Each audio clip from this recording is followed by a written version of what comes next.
салому дуруд ба ҳар якояк шумо бародарони холони муҷире ки дар муҳоҷират қарор доред, берун аз муҳоҷират ва қонунгузориҳои муҳоҷиратро пайгирӣ мекунед. имрӯза навори мо дар бораи присяга, военни учёт ва дар бораи қонуни наве ки 1 декабри 2024 ба кор шурӯъ мекунад. ҳатман наворро то охир нагузаронда тамошо мекунем, барое ки дар байни навор, дар охири навор, дар сари навор бошад, маълумоти дарковиро барои худ пайдо мекунед. барои ки лозим аст присяга, яъне ки савганд.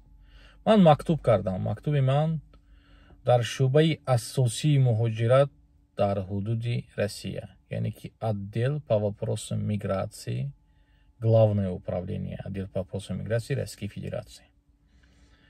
На имя начальника Главного управления вопросами России на территории Российской Федерации Валентина Казакова-Львовна, ки барои мо фаҳмонад ки барои чӣ савганд лозим аст, барои ки лозим нест, чӣ бояд кард.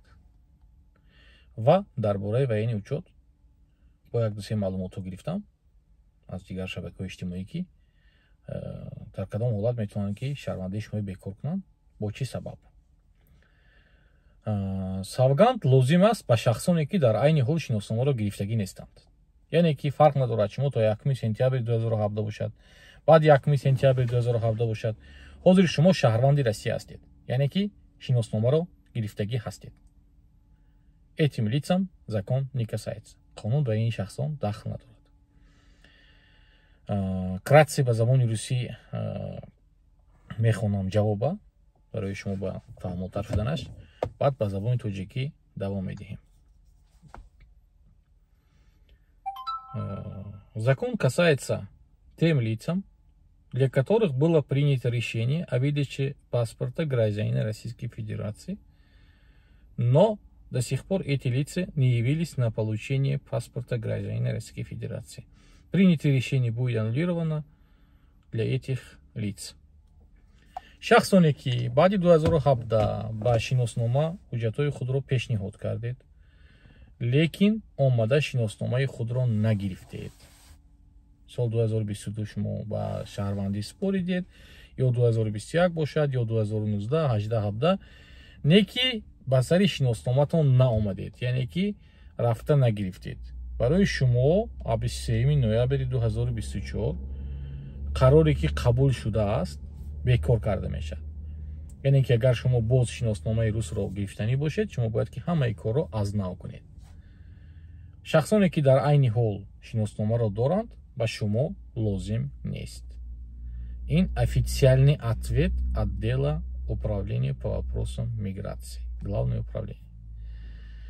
дар бораи военни учёт, дар кадом асос барои қайди военкомат наистодан шуморо метавонанд ки паспортатона бекор кунанд, яъне ки грайдансатона бекор кунанд. шаҳрвандии шумо барои он чиз бекор карда мешавад ки вақте ки шумо айнан ҳамун савгандро медиҳед, шумо дар ҳамон ҷо гуфтагӣ ҳастед ки клянусь соблюдать традиция, закон, конституция Российской Федерации. яки шумо вазифаи худро иҷро накардед. бо ҳамин сабаб шаҳрвандии шумо бекор карда мешавад. яъне ки шумо вақте ки присяга медиҳед, савганд медиҳед, шумо ҳамаи ҳамин қонунгузориҳои Россияро ман иҷро мекунам, дар кор бошад барои Россия ман ҷон метиҳам, то шумо шиносномае мегиреду, не ки рафта худатона ба қайди военкомат намемонед. вақте ки шумо барои ба қайди военкомат худатона намондед, ҳисоб мехӯрад ки шумо конституцияи Россияро поймол кардед, яъне ки ба ваъдаи худ наистодед. ба ҳамин сабаб шаҳрвандии шумо бекор карда мешавад. 1 декабри соли 2024 қонуни нав ба кор шурӯъ мекунад.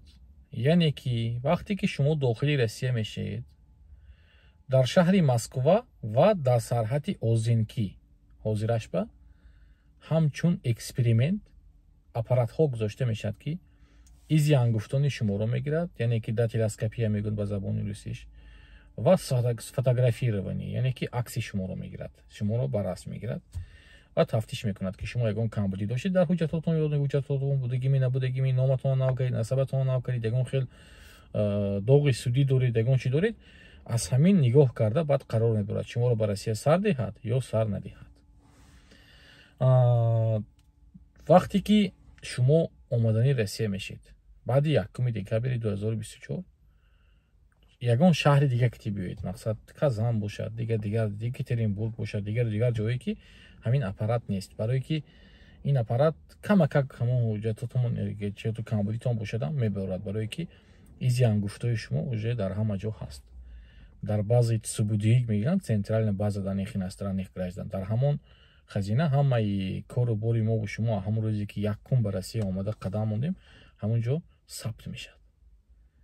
барои ҳамин коргарои амният ҷадидтар бо тафтиш мекунанд ва аз Москваю границаи Озинки ҳамин чиза сар мекунанд.